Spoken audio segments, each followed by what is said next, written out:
Bueno, vamos a continuar. Estamos en los Hechos de los Apóstoles, en el capítulo 22, y recordemos que dejamos a San Pablo en el momento en el que los judíos le querían matar en el templo, pero llegaron el tribuno con los soldados y se lo llevaron, arrebatándolo, digámoslo así, de las manos de los judíos, que estaban furiosos porque le acusan de haber introducido en el templo a uno de los, digamos, no judíos que acompañan a San Pablo.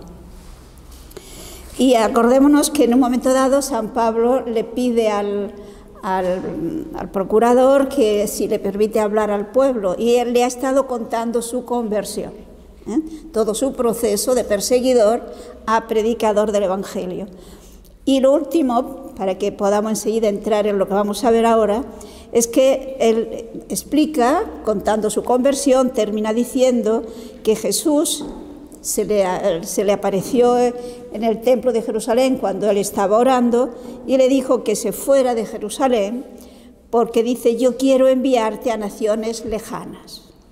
Es decir, declara que Jesús le envía a predicar a los paganos. Y eso ya fue mucho aceptar a San Pablo. Leamos los versículos 22 al 24. Le estuvieron escuchando hasta estas palabras, y entonces alzaron sus voces diciendo: «Quita a este de la tierra, no es justo que viva».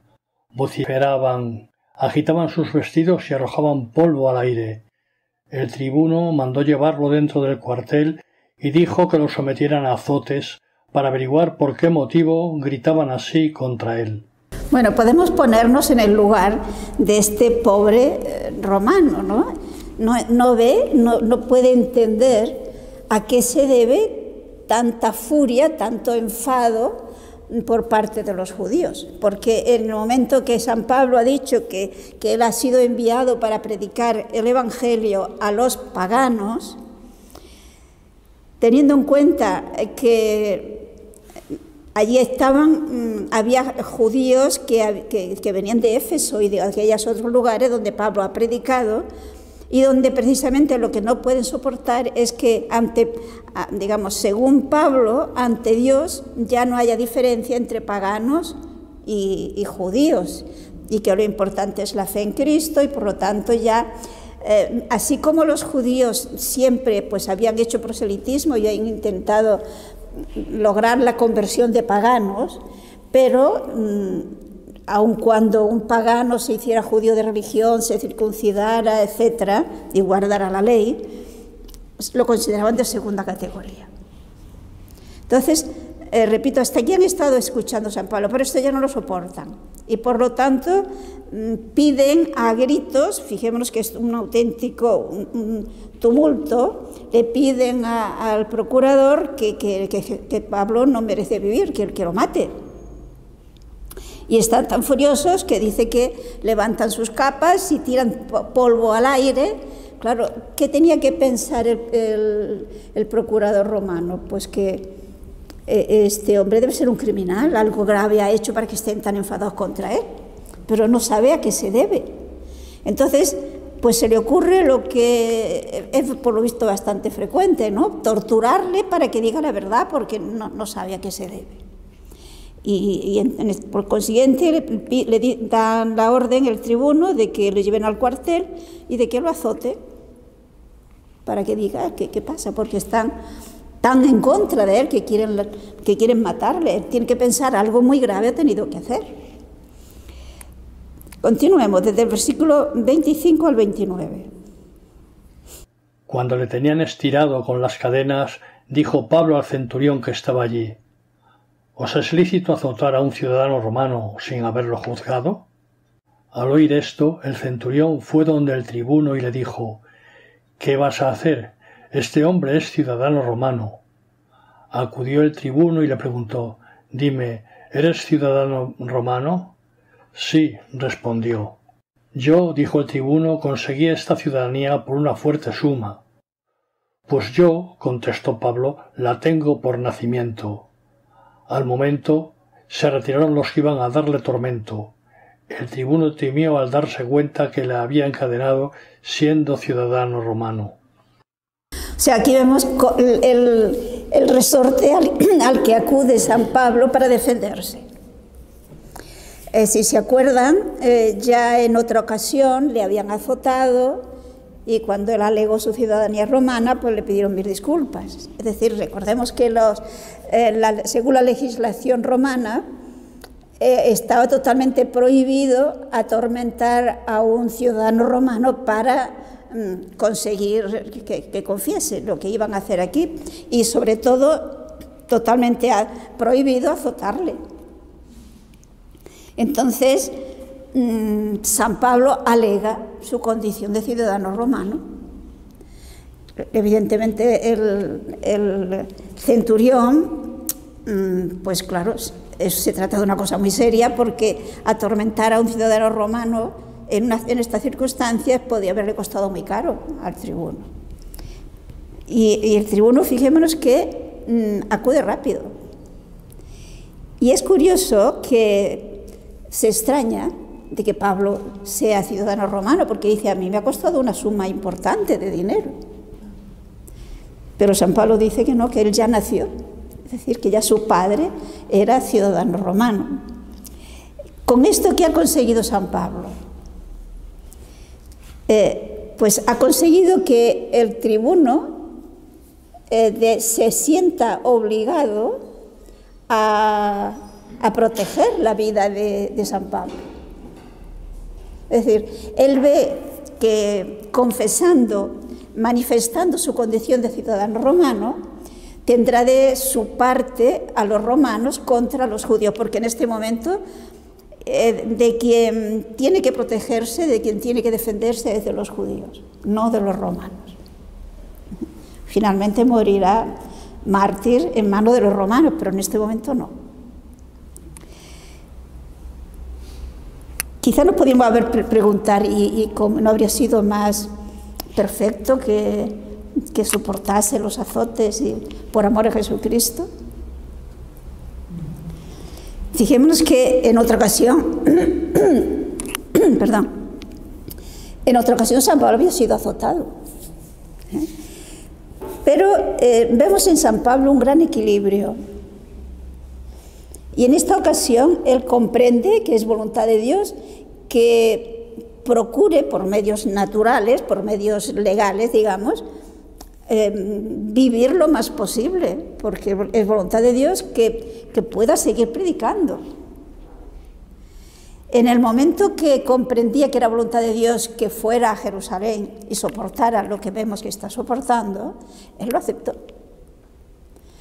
Pero una cosa es esto y otra cosa es no defender su vida.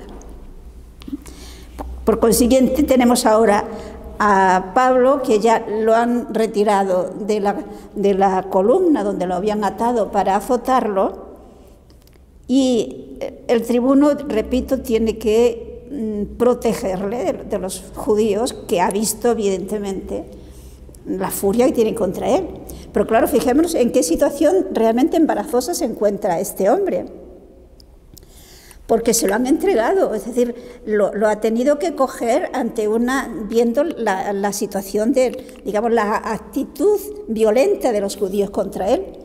Luego él tiene que pensar, algo malo ha tenido que hacer. ¿Y cómo averiguarlo? No sabe cómo hacerlo. Por esto, lo que se le ocurre, veamos en el versículo 30, y podemos leer hasta el versículo 1 del capítulo siguiente. O sea, el versículo 30 del 22 y el 1 del 23. Al día siguiente, queriendo averiguar con certeza de qué le acusaban los judíos, le sacó de la cárcel y mandó que se reunieran los sumos sacerdotes y todo el Sanedrín. Hizo bajar a Pablo y lo puso ante ellos.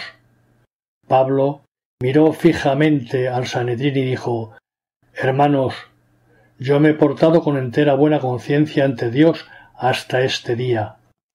O sea, vemos que lo que hace el tribuno es pues llevar a Pablo al Sanedrín, que es el tribunal judío, para ver si de esta manera, puesto que se ve que debe ser algún problema con los judíos, averigua qué es lo que ha hecho malo. Pero fijémonos que él mismo va junto con Pablo al tribunal, es decir, no lo deja. Es decir, no considera el tribunal el indicado para juzgar a Pablo. El que ha de juzgar a Pablo es él como romano. Pero para averiguar de qué se trata, qué mal ha hecho, lo lleva ante el Sanedrín para ver si así lo consigue saber. Y observemos la actitud de Pablo. Se encuentra ante el tribunal. No olvidemos que el tribunal, y esto lo dirá a continuación, estaba formado por los sumos sacerdotes, es decir, el sumo sacerdote que en aquel momento ejercía esta función y los que antes habían sido sumos sacerdotes, más los escribas y las autoridades civiles, diríamos así, del pueblo. Entonces, ¿qué hace San Pablo? Fijémonos ¿cómo diría yo? Qué habilidad la de San Pablo. Le dice: hermanos, siempre hasta hoy me he conducido delante de Dios con conciencia recta. Con lo cual, podríamos decir que indirectamente le está diciendo pues que los del tribunal no están actuando con conciencia recta. Además, fijaos que mientras que en el capítulo anterior, cuando se dirigió al pueblo, se dirigió diciéndoles padres y hermanos. Aquí solamente dice hermanos. Cuando se dirigió al pueblo, entre los cuales estaban también miembros del Sanedrín, pues su intención era reconocer la autoridad del Sanedrín. Por esto lo llama padres, como, digamos, responsables religiosos del pueblo. Pero aquí ya no reconoce su autoridad. Y por consiguiente le llama simplemente hermanos. Pero ¿cómo se puede decir que cómo pudo decir San Pablo que siempre se ha conducido delante de Dios con conciencia recta? Fijémonos que esto nos indica que incluso cuando perseguía a los cristianos, lo hacía pensando que hacía lo que delante de Dios pensaba que hacía lo que agradaba a Dios. Esto él mismo lo dirá. Por ejemplo, fijémonos en la segunda carta a los Corintios, el capítulo 1, versículo 12. El motivo de nuestro orgullo es el testimonio de nuestra conciencia, de que nos hemos conducido en el mundo y sobre todo respecto de vosotros, con la santidad y la sinceridad de quien viene de Dios, y no con la sabiduría carnal, sino con la gracia de Dios. Reconoce que siempre, igualmente aquí nos le dice a los cristianos de Corinto, ha procedido con sinceridad delante de Dios, o sea, con una conducta recta. También en la segunda carta a Timoteo, en el capítulo 1, el versículo 3. Doy gracias a Dios, a quien, como mis antepasados, rindo culto con conciencia pura, cuando continuamente, noche y día, me acuerdo de ti en mis oraciones. O sea, aquí tenemos lo mismo. Él, lo mismo que sus anteriores, ha procedido en todo momento con conciencia recta, con conciencia pura delante de Dios. Luego, aquí vemos que San Pablo, cuando perseguía a los cristianos, pues él pensaba que estaba haciendo lo que Dios quería que hiciera. Es decir, ha actuado en todo momento con conciencia recta. Y sin duda alguna, por eso, Jesús sale a su paso. Este es un dato que es interesante que caigamos en la cuenta. Porque uno puede estar haciendo pues cosas disparatadas, como lo que hacía San Pablo, cosas graves, como matar incluso, pero está pensando, él está convencido de que es eso lo que tiene que hacer para agradar a Dios. Y en cambio otras personas quizás podemos hacer cosas mucho menos graves, pero sabiendo conscientemente que lo estamos haciendo en contra de lo que Dios quiere. Por lo tanto, no con conciencia recta delante de Dios. Cuando hay la actitud como la de San Pablo, esa persona como lo que quiere es hacer la voluntad de Dios, Dios puede hablarle, lo va a escuchar. En cambio, al que hace conscientemente cosas que sabe que a Dios no le agrada, aunque no sean tan graves, pero no le importa hacer algo, aun sabiendo que a Dios, pues repito, no le agrada. Entonces, si a mí no me importa, si yo no amo a Dios, a mí no me importa lo que Dios piense o lo que Dios diga. Entonces sí lo vemos.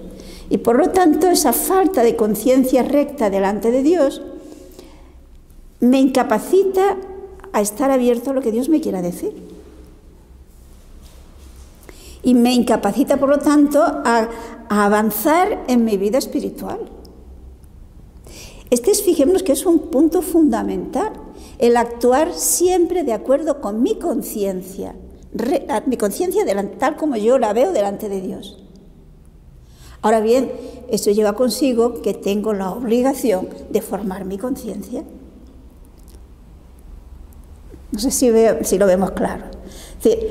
Es una obligación actuar de acuerdo con la conciencia, aunque la conciencia me esté diciendo en aquel momento algo que no es lo correcto. Pero yo debo formar mi conciencia para salir de esas situaciones erróneas.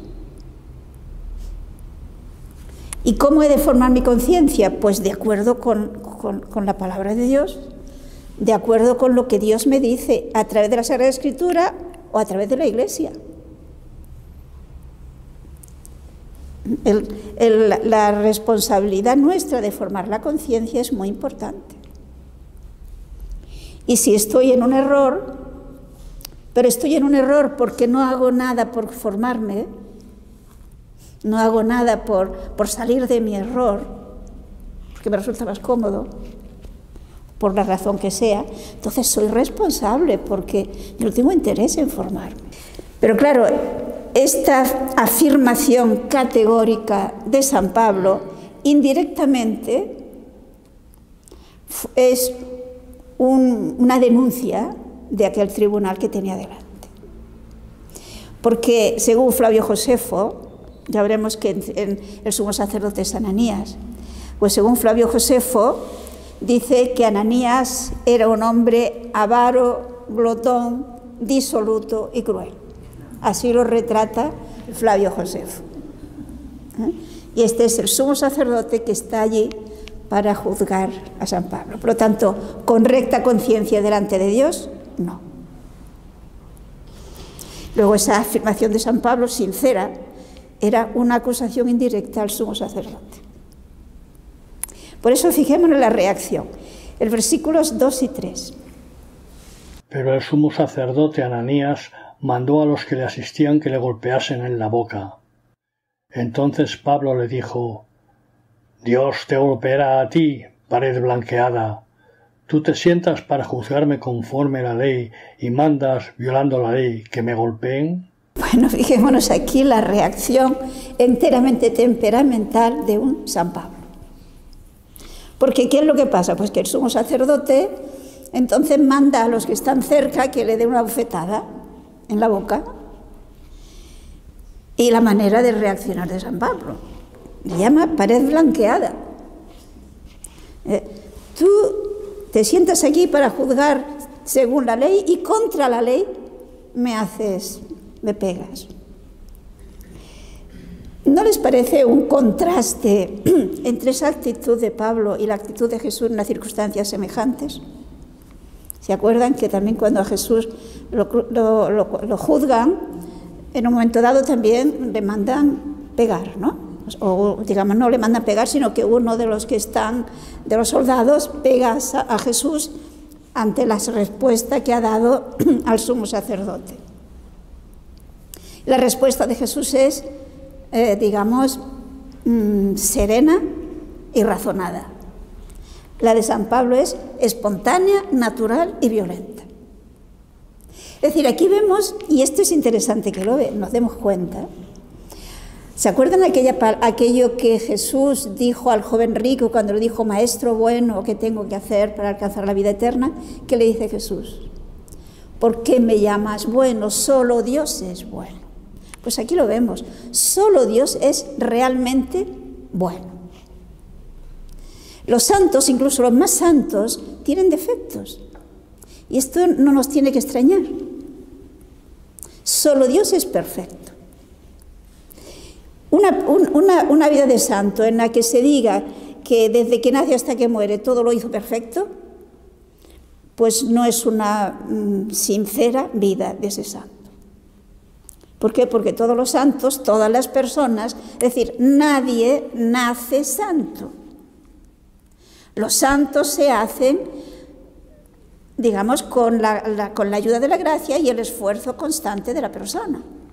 Y es un progreso, un proceso de crecimiento, en el que pues también hay defectos. Defectos naturales que la persona, digamos, no protege, no quiere tener, pero que es natural. Y con el tiempo, pues, se van superando. Pues aquí tenemos a un San Pablo con esa respuesta violenta cuando le han pegado en la boca. Y vemos cómo la reacción de los demás, porque claro, si San Pablo se ha presentado como un hombre cumplidor de la voluntad de Dios, pues hombre, eso que estás haciendo no es la voluntad de Dios, eso que le estás diciendo al sumo sacerdote. Versículos 4 al 5. Pero los que estaban a su lado le dijeron: ¿insultas al sumo sacerdote de Dios? Pablo contestó: no sabía, hermanos, que fuera el sumo sacerdote, pues está escrito: no injuriarás al jefe de tu pueblo. Lógicamente le dicen: ¿cómo es que tú haces eso? ¿Cómo es que injurias? ¿Cómo es que ofendes al pontífice de Dios? Es decir, es el que actuaba en el nombre de Dios. Y fijémonos que San Pablo se disculpa diciendo: no sabía que era el sumo pontífice. Aquí los exégetas, los que estudian el texto bíblico, hay quienes piensan que quizás en aquel momento que el sumo sacerdote le dio al que estaba cerca la orden de que le pegara en la boca, quizás San Pablo estaba mirando a otro lado y no vio que la orden había partido del sumo sacerdote. Pero también hay quien ve que es más bien una manera de decir: hombre, no sabía que el sumo sacerdote empleara estos medios. Es decir, no es lo correcto que haga un sumo sacerdote, más o menos. Pero entonces San Pablo se está dando cuenta, es decir, se ha dado cuenta de que querer defenderse, querer hablar para que le entiendan, es perder el tiempo. Que los que están allí no están dispuestos a escuchar y a reflexionar sobre lo que se le diga. Por lo tanto, se vale de otra estrategia. Veamos el versículo 6. Pablo, dándose cuenta de que una parte eran saduceos y la otra fariseos, gritó en medio del Sanedrín: hermanos, yo soy fariseo, hijo de fariseos. Por esperar a la resurrección de los muertos se me juzga. O sea, San Pablo muy hábilmente ve que el tribunal, y esto ya lo sabía, por supuesto, no olvidemos que él ha vivido en aquel ambiente, que el tribunal está formado por fariseos y saduceos. Recordemos, después se nos va a insistir, que mientras que los fariseos eran creyentes, creían en la resurrección de los muertos. Es más, ellos identificaban la realización del reino mesiánico, que suponía la resurrección de los muertos, para formar parte importante, digamos, de este reino mesiánico. Mientras que los saduceos, pues no creían en la resurrección de los muertos, ni siquiera creían en la inmortalidad del alma ni en los ángeles. Y que en este punto dogmático, pues se enfrentaban, no se ponían de acuerdo. Es decir, teníamos saduceos que sencillamente eran unos racionalistas, que lo único que le interesaba era pues pasarlo bien y digamos, y enriquecerse y ocupar puestos importantes, etcétera. mientras que los fariseos pues eran, digamos, creyentes. Lo que pasa es que tenían un gran orgullo de sentirse superiores a los demás. Pero eran personas que creían todo lo que decía la Sagrada Escritura. Y en la Sagrada Escritura, ya desde el siglo II a.C., se había revelado clarísimamente que llegaría el momento de la resurrección de los muertos. Lo que nosotros decimos en el credo, creo en la resurrección de la carne. Por lo tanto, él, fijémonos que esta afirmación que hace, lo que pretende es, que de hecho lo consigue, dividir el tribunal. Y que por lo tanto, si él se declara fariseo, y que precisamente si está siendo juzgado es por su fe en la resurrección de los muertos, fácilmente los fariseos se pondrán de su parte y se enfrentarán a los saduceos. Es lo que él pretende, pero realmente lo que dice aquí es cierto, porque fijémonos que dice, hermano, yo soy fariseo, hijo de fariseos. San Pablo era fariseo, hijo de fariseos, y por la esperanza en la resurrección de los muertos soy juzgado. Pero, ¿ha sido juzgado por eso? ¿Era juzgado por eso? En el fondo sí. En el fondo sí. Porque fijémonos que lo que San Pablo predicaba y lo que los cristianos predicaban y lo que los cristianos creemos es que la resurrección de los muertos ha comenzado con la resurrección de Jesucristo. Y precisamente los saduceos, que negaban la resurrección de los muertos, e incluso todo el pueblo judío, siguiendo a lo que habían decidido los jefes, digamos, religiosos, negaban que Jesús hubiera resucitado. Entonces, afirmar que Cristo ha resucitado es afirmar que ya ha comenzado la resurrección de los muertos y que por tanto ya se ha empezado a establecer el reino mesiánico. Recordemos que San Pablo mismo, por ejemplo, veamos en la primera carta a los Corintios, capítulo 15, todo el capítulo 15 se refiere a la resurrección, pero leamos solo los versículos 20 al 22. Pero no, Cristo resucitó de entre los muertos como primicias de los que durmieron, porque habiendo venido por un hombre la muerte, también por un hombre viene la resurrección de los muertos. Pues del mismo modo que en Adán mueren todos, así también todos revivirán en Cristo. Cristo es la primicia de los muertos, es el primero de los que resucitan, que tras él resucitarán el resto. Pero si el resto de la humanidad va a resucitar es porque Cristo ha resucitado. Luego, creer en la resurrección de Jesucristo es creer en la esperanza en la resurrección. Lo vemos, ¿no? O sea que no ha dicho ninguna mentira, pero ha hecho que pongan el acento en lo que es la verdad central del cristianismo, la resurrección de los muertos. Que, dicho sea de paso, es triste que hoy muchos cristianos pongan en duda esto, cuando es la verdad básica, que los muertos vamos a resucitar, todos los muertos. Insisto, creo en la resurrección de la carne, decimos en el credo. ¿Y por qué creemos y por qué estamos seguros? Pues porque nuestra cabeza, Cristo, ya ha resucitado. Es la primicia. Tengamos en cuenta la idea digamos, el concepto que implica la idea de primicia entre los judíos. Sabemos que, por ejemplo, en las cosechas o en todos los, también en la ganadería, cuando había una cosecha, por ejemplo, de trigo, pues las primeras gavillas se ofrecía a Dios. Y con esto quedaba como, diríamos, como bendecido el resto de la cosecha. Entonces Jesús ha sido la primicia de los muertos que han resucitado. Todos nosotros también un día resucitaremos. Entonces, veamos qué consigue con ello San Pablo, versículos 7 al 10. Al decir él esto, se produjo un altercado entre fariseos y saduceos, y la asamblea se dividió. Porque los saduceos dicen que no hay resurrección, ni ángel, ni espíritu, mientras que los fariseos profesan todo eso. Se levantó, pues, un gran griterío. Se pusieron en pie algunos escribas del partido de los fariseos y se oponían diciendo: nosotros no hallamos nada malo en este hombre, y si acaso le habló algún espíritu o un ángel.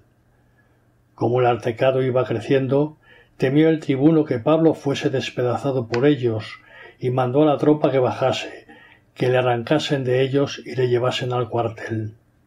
O sea, como vemos, San Pablo consigue lo que quería. Porque, repito, él se dio cuenta de que no le iban a escuchar y que no se iba a juzgar rectamente. Por lo tanto, él de esta manera consigue que los dos bandos, digámoslo así, los dos partidos, diríamos hoy, ¿no?, se enfrenten y se enfrenten violentamente. Tan violentamente que se nos dice que el tribuno temía que despedazaran a San Pablo. O sea, es una manera muy gráfica de expresarnos qué alboroto, qué violencia se produjo en aquel tribunal. Porque ¿qué ocurrió? Pues que los fariseos de alguna manera se pusieron de parte de Pablo y enfrente quedaron los saduceos. Y entonces un fariseo, uno de los doctores fariseos, explica lo que Pablo había dicho de que Jesús le había aparecido, le había hablado, etcétera. Lo interpretan como, bueno, ¿y si un ángel le ha hablado? Porque claro, los fariseos creían en los ángeles, creían en la inmortalidad del alma, creían en la resurrección. Los saduceos no, ni una cosa ni otra, ni los ángeles, ni la inmortalidad del alma, ni tampoco en la resurrección. Pero podemos imaginarnos la situación de este pobre tribuno romano. Yo creo que era imposible que él pudiera sacar en claro cuál es el problema. ¿Por qué tanta violencia contra este hombre? ¿Qué malo ha hecho? Era evidente que no podía ver claro de qué se trataba. Aunque sin duda alguna, como veremos enseguida, al ver la reacción de esta división del tribunal, debió intuir que se trataba de cuestión de leyes judías, de cuestión de normas de ellos, no de que Pablo hubiera hecho realmente algo que fuese motivo para ser juzgado por el tribunal, por un tribunal romano, ¿no? Sí, por un tribunal judío posiblemente, pero no por el tribunal romano. Versículo 11. A la noche siguiente se le apareció el Señor y le dijo: «Ánimo, pues como has dado testimonio de mí en Jerusalén, así debes darlo también en Roma». Fijémonos cómo Jesús no abandona a los suyos. Pablo está en esta situación por su amor a Jesucristo, por su fidelidad al Señor. Y Pablo lo sostiene, y Jesús lo sostiene, está con él. Podemos imaginarnos que psicológicamente la situación de Pablo tendría que ser muy, muy triste. Pensemos en qué estado se encuentra. Sabe que los judíos están dispuestos a matarles de todas. Y sí, en este momento está protegido por los romanos, pero ¿qué seguridad tiene? Y tenía que sentirse muy solo. Y aquí tenemos un texto más, como Dios no nos deja solos. Y tendríamos que activar nuestra fe. No estamos solos, no estamos solas. Dios está con nosotros. Y aquí tenemos que no es la primera vez, si se acuerdan, ya en Corinto también Jesús también le animó a seguir adelante predicando. Pues aquí Jesús es como decirle: muy bien lo has hecho, ánimo, que estoy contigo. Y esto, ¿por qué lo hace Jesús? Pues porque San Pablo necesitaba verse fortalecido, necesitaba consuelo.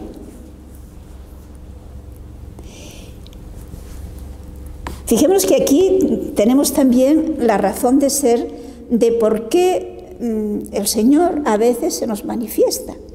Quizás no lo vemos, pero sí lo sentimos. Y sentimos su cercanía y quizás nos hace gozar de su presencia en un momento dado.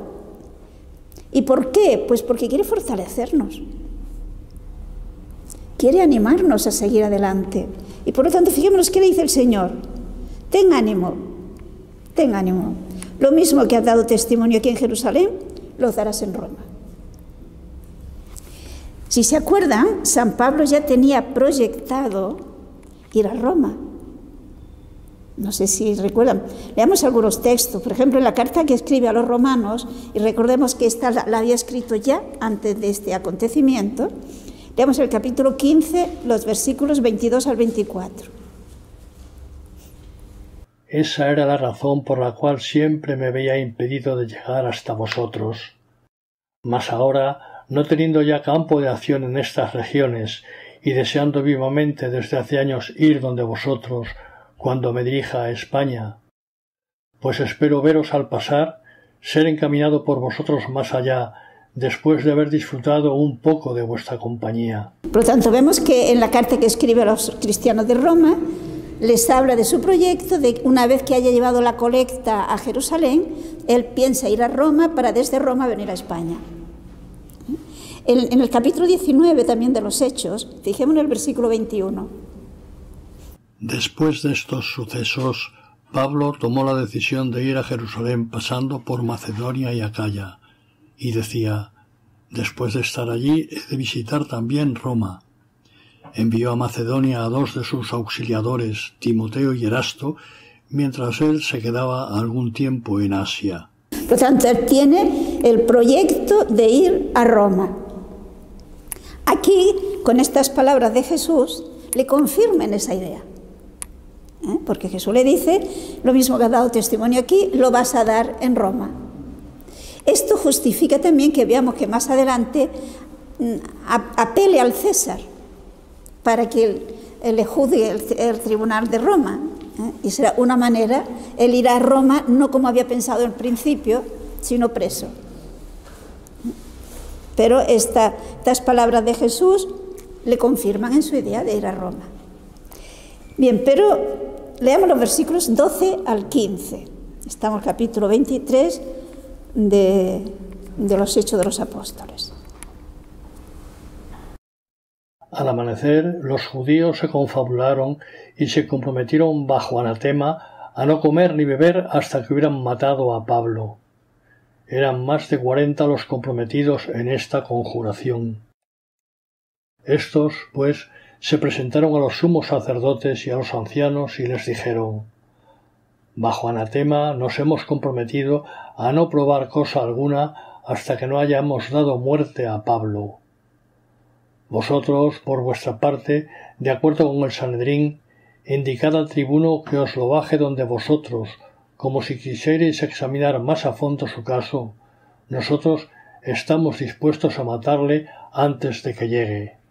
Fijemos aquí hasta dónde se puede llegar cuando una persona se ha fanatizado. A pensar que da culto a Dios haciendo una barbaridad. Es decir, impide razonar con lógica y con objetividad, porque se han comprometido con voto. Un voto es un acto de servicio a Dios, un acto de culto a Dios, y un voto para matar a Pablo. O sea, aquí vemos a qué absurdo se puede llegar cuando una persona se fanatiza, cuando un pueblo o un grupo, en este caso, se fanatiza. Carecen totalmente de la serenidad necesaria para razonar con lógica. Pero fijémonos que la situación para San Pablo es, digamos, peligrosísima, porque se consideran un grupo suficientemente fuerte como para, digamos, actuar venciendo la oposición de los soldados. Y además saben que enfrentarse a los soldados las cosas no serán fáciles, tampoco las consecuencias. Sin embargo, llega a tal punto de fanatismo que se han comprometido con voto, según el texto original, a no comer ni beber hasta que maten a San Pablo. Y lo que traman, fijémonos que realmente está muy bien pensado desde su punto de vista para conseguir su objetivo. Porque si se fijan, han ido a los ancianos y a los pontífices, es decir, a los saduceos. Saben que en este momento no pueden contar con los fariseos. Y le piden pues que vayan al tribuno y le propongan que lleve a Pablo nuevamente al Sanedrín para ver si consiguen aclarar dónde está el problema. Entonces ellos se comprometen a que antes de llegar al Sanedrín habrán matado a San Pablo.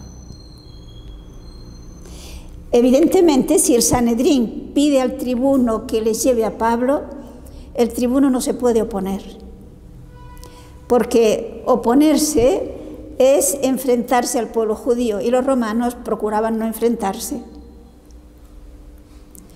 porque podían denunciarle injustamente, pero denunciarle ante el César y costarle caro.